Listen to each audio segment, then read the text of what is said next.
Fantastic. Thank you so much. Thank you, Joel. And it's fantastic to be part of this community.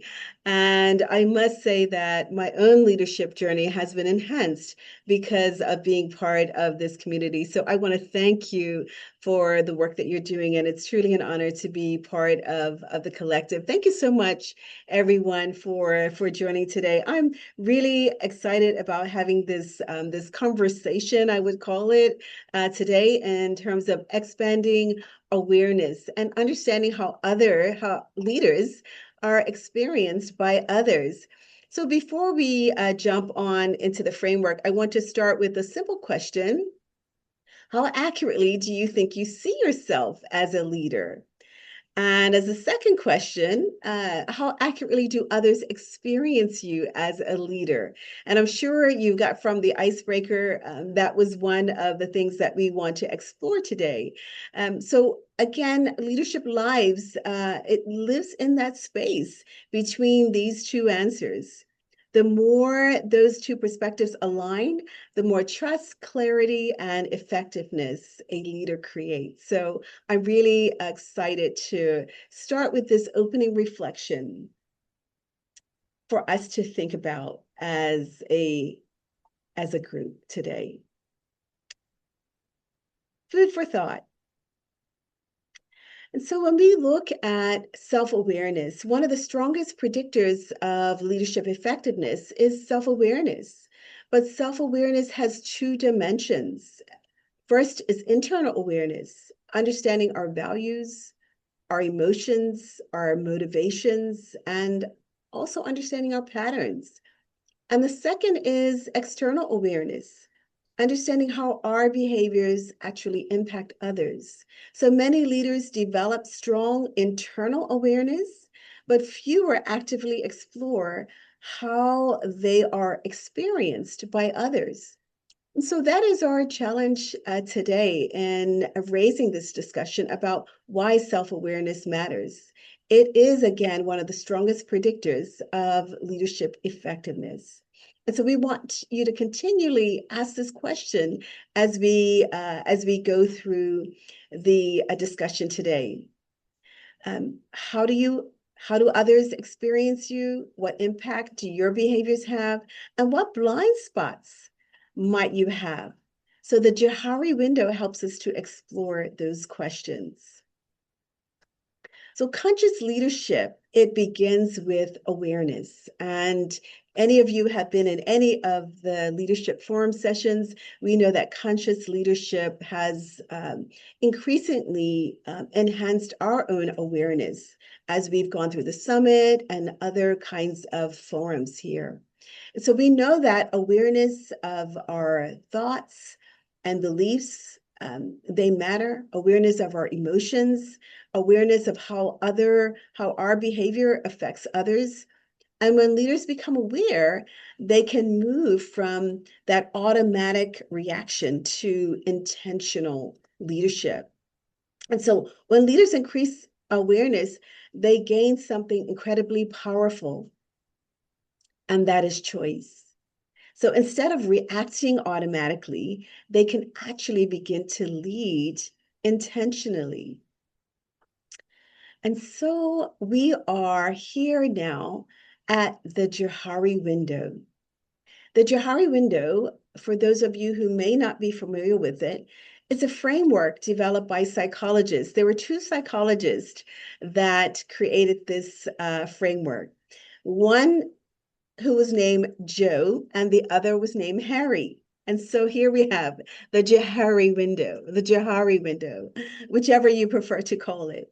But one psychologist was Joseph Loft and Harrington Ingham, and this was developed in 1955. And it is a framework that helps us to understand what we know about ourselves, what others know about us, and what might still be hidden or undiscovered. So this model, it has four quadrants. It shows us information about ourselves, and it moves between those four areas: the open, blind, and hidden, and the unknown. So here is a visual of the Johari window. And I usually like to use a window pane because it's easy to remember. And I always think about it in terms of four parts of the window. And the window is represented by a simple, it's a clever graphic that when applied to social environment, like the workplace, it can actually open up communication and it improves understanding between individuals. And that is our Johari window. So describe it. You'll see here that it has four areas, which is a clear, blind spot, masked, and unopened. So it can be phrased in these ways, but to break it down even further, it's the matrix goes like this. There are some things that we know about ourselves and other people know also, right? And so those are areas that we would consider to be open areas, right? And this includes things that are known to you. For example, now everybody on the line knows your leadership style. They know, and perhaps because you put it in the chat, or maybe because we've been communicating for a while, some of us. Some people who you work with, they may know your communication patterns. And people may also know your strengths. These are things that people regularly see in you. So the larger the space becomes, the easier it is for teams to work together. So that is your open area. That's your arena. But the second quadrant is the blind area. And these are the things that others may know about us, but we don't actually see for ourselves. And, every time I think about that, I always think about, just me being a teenager or others being a teenager, and you're with the wrong person. All your friends can see that the person that you're with is not the person for you, but you can't see it. And so it's a blind spot. Well, the same thing applies in the workplace. We come across this all the time. How we come across in meetings, the habits that we may not notice, the signals that our tone or our body language might actually send. So blind spots are normal. Every leader has them. But the only way that we discover them is through feedback because they are blind spots. We just cannot see them. And then the third quadrant is the hidden area. And here we'll see that it's called the facade, right? And there are things that we know about ourselves that others may not know. For example, our reasoning behind decisions, our concerns, things that we're going through in the moment, pressures that we may be experiencing, or even our intentions that we haven't shared. Sometimes when leaders, they share appropriate, I want to say appropriate context, then misunderstandings disappear almost instantly. So the final quadrant is the unknown area. And these are aspects of ourselves that neither we nor others fully understand yet. But these can include things like untapped leadership strengths. For example, until you've worked globally overseas in another place, you might not realize that uh, you have a global mindset or that you're culturally intelligent. But until you're placed in another country, then you might realize that you're more culturally intelligent than you thought. This can also show up as new capabilities that emerge in challenging situations. I know even for myself, I spent 30 years in corporate. And until I became an entrepreneur, there were some things that I did not know about myself that I discovered once I became an entrepreneur. And and so one of my mindsets that I always think about now, because primarily being a solopreneur, is that everything is figure outable, and that is something that I've had to learn by working for myself. But then there are patterns that we haven't yet recognized, and growth often happens in this space. But the goal is always to expand the open areas. And so here is an example of how that open area, that arena has expanded, right? And to apply this directly, we can elaborate. I'll share my example of a true client story. Her name is Samantha. It's not her real name, of course, but she's a manager at an accounting firm. And she wants to be promoted to a senior manager. But despite her best efforts, her promotion is not unfolding at the pace that she had hoped it would. So now, if she jumps to conclusions about the reasons why, not only will she be far off base, but her predicament may actually continue indefinitely. And here's the challenge. But if instead she takes the Johari approach to freeing up the channels of communication with her colleagues, her goal will soon be more within reach. So, for instance, Samantha is off to a really good start through her open known areas. She's quite accomplished. She's actively made her promotion goal known to her manager or the managing partners of this firm, her career advisor and her coach. Everyone knows, but she has unknowingly entered into shaky ground through her blind area, which is quadrant 2, in that there have been some whispered concerns about her reliability. She typically shows up late to weekly meetings and has even dialed in on the last minute for client calls. So, this conclusion that they've drawn about Samantha is a direct result of her reluctance to disclose what's happening in her private life and to her colleagues, at least. And so, those are areas that are now hidden in quadrant 3, which is the hidden area. So in that hidden area, like for example, for Samantha, she and her husband are having problems and he's actually moved out. And so this is leaving her with the sole responsibility for getting her kids on the bus in the morning and to the doctor's office when they're sick, which often causes her lateness. And let's not even think about quadrant 4 because there are all kinds of implications there.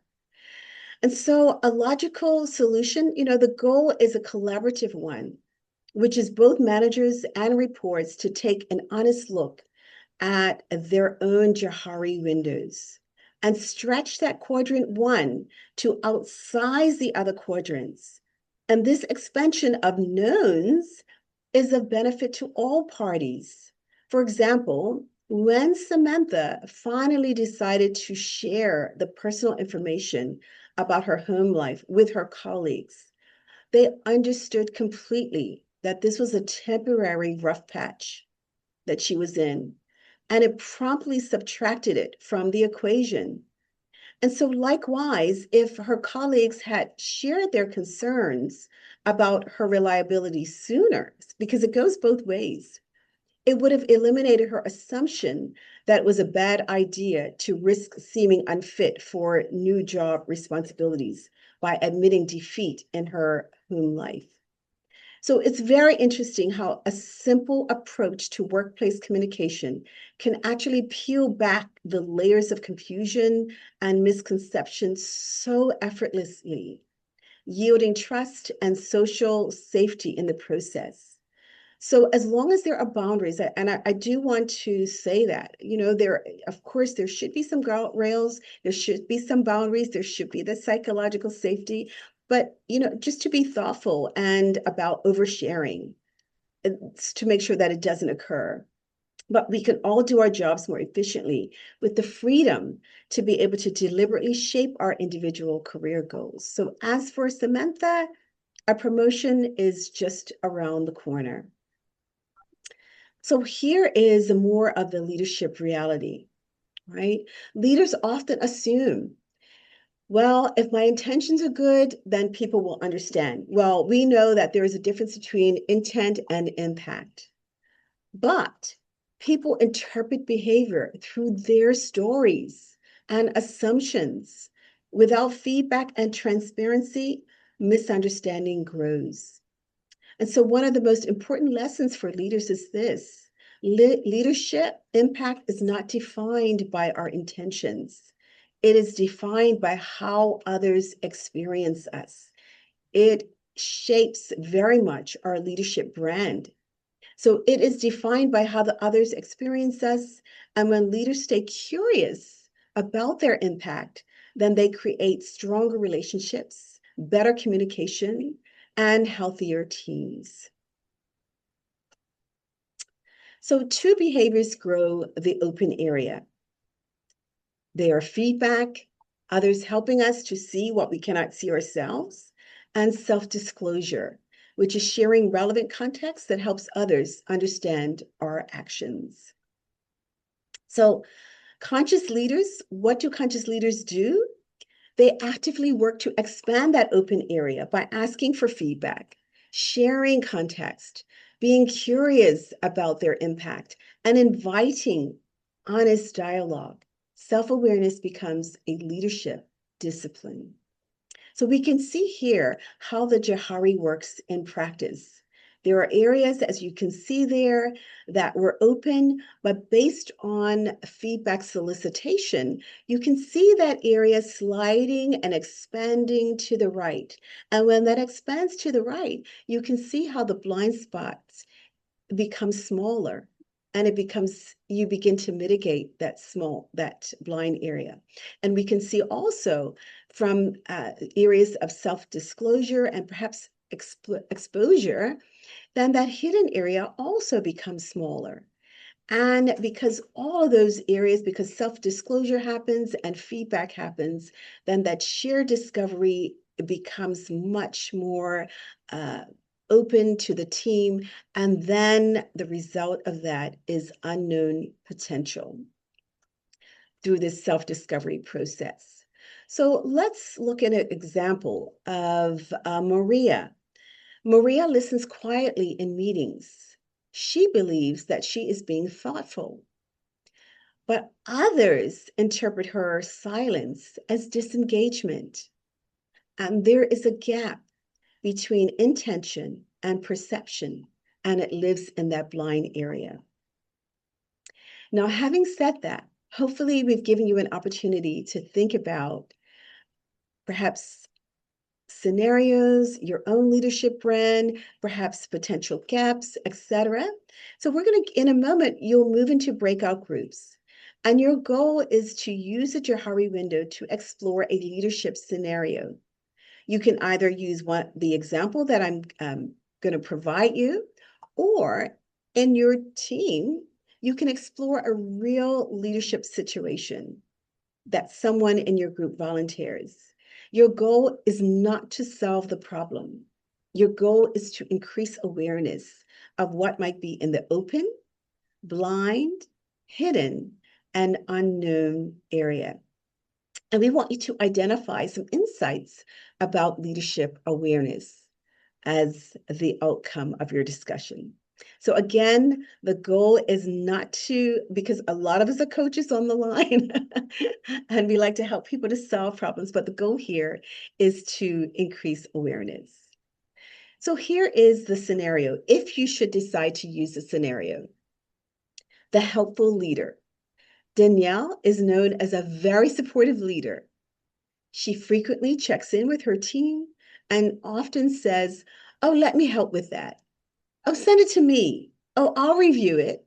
She sees this as being supportive and collaborative. However, some team members privately say she doesn't trust us. She's always in the details. We feel micromanaged. Danielle is floored by this. She's absolutely astonished and surprised when she later hears this feedback. So as you go into your breakout discussions, keep one idea in mind. The most effective leaders are not the ones who know themselves perfectly. I don't want to put that pressure on us today. They are the ones who stay curious about how they are experienced by others. So approach the conversation with curiosity and not judgment. The Johari window is all about self-discovery and not critique. And so, as we just begin to conclude here, um, in the open area, one of the areas, and to build on Charlie's point about other things that you can begin to map or think about this Johari window even broader. And I am a Gallup Strengths coach, so I'm always thinking about strengths that are overused can also be a weakness. And in this Johari window, there's, just a perfect example of that, right? Because in the open area, your strengths are visible to both you and others. But when a strength is overused or it's applied rigidly, it can slide into that blind spot where others see the downside of that strength, but you actually don't see it. And as I think about how a strength can turn into a blind spot, it's you when I remember four areas where a strength can be turned into a blind spot. And one I'm thinking of is when it's used in every situation instead of being used selectively. Like if the only tool you have is a hammer, then you see everything as a nail, right? So strengths are context dependent. When you apply the same strength everywhere, it stops being helpful. For example, if you're one who is very decisive, and you overuse it, then you'll see that showing up because you can cut people off or you don't invite input. And so the blind spot that others see that you are not able to see is others experience you as controlling. Or the second area that comes to mind in terms of overused strengths is when it becomes your default identity. You start to see yourself only through that strength. For example, I'm the reliable one, or I'm the one who gets everyone organized. I'm the one. And so, an overuse, you might say, okay, because you're the one who is reliable, then you say yes to everything because you know you'll get it done. But the blind spot is others see you as unable to delegate or set boundaries. And we see that oftentimes as people emerge into other leadership roles, especially if they're doers. And the third area is that you stop noticing the impact on others. So the intent is to stay positive, but the impact shifts. For example, being honest. And so, yes, that's your strength, but your overuse, when you overuse it, then you can be seen as brutal or poorly time or giving poorly timed feedback because you can say the right thing at the wrong time and it's still the wrong thing. So that blind spot, others feel hurt or they might think that you're just being, and you might think that you're just being truthful. And then the last area that I oftentimes see in terms of an overuse of strength is feedback isn't invited or is dismissed. And so blind spots grow in the absence of feedback. And so an example, being confident, and an overuse of that is dismissing opposing views, and that blind spot, others could potentially see you as arrogant or you're not able to see clarity. So a simple way to think about it that I often think about it is a formula that strength plus overuse is a liability. And it's often hidden from yourself and it's visible to others. Or you can even, if you want to think about something for yourself that's not formulaic, then every strength has a shadow. And so, one of the things that you can think about for yourself as we begin to close today is, when I'm at my best, I am what you're blank. And when I overdo it, I might come across as what you're blank. For example, just when I'm at my best, I could be supportive. But when I overuse it, I can be smothering. That's what my children tell me. And so these are some things, right? And some other things like you can overuse driven, but it can be seen as intimidating when you're at your worst, or analytical, but can be seen as overthinking when you're at your worst, or flexible, but when you're at your worst, it can be seen as indecisive. And so this helps us to see the blind spot before somebody else has to point it out to you. And so I want us to remember that strengths aren't the problem, the lack of range is the problem. And the goal isn't to use your strength less, but to use your strengths with awareness, adjust them to the context, and stay open to feedback that reveals blind spots. And so that is our final leadership insight today is leadership self-awareness. It grows when leaders seek feedback, share context, stay curious, take responsibility for their impact. And the most effective leaders are those who never stop learning how they are experienced by others. So the challenge that I'm leaving you with today is to turn this insight into action. What is one action you will take to expand your open area as a leader? Thank you so very much. I have enjoyed the conversation today.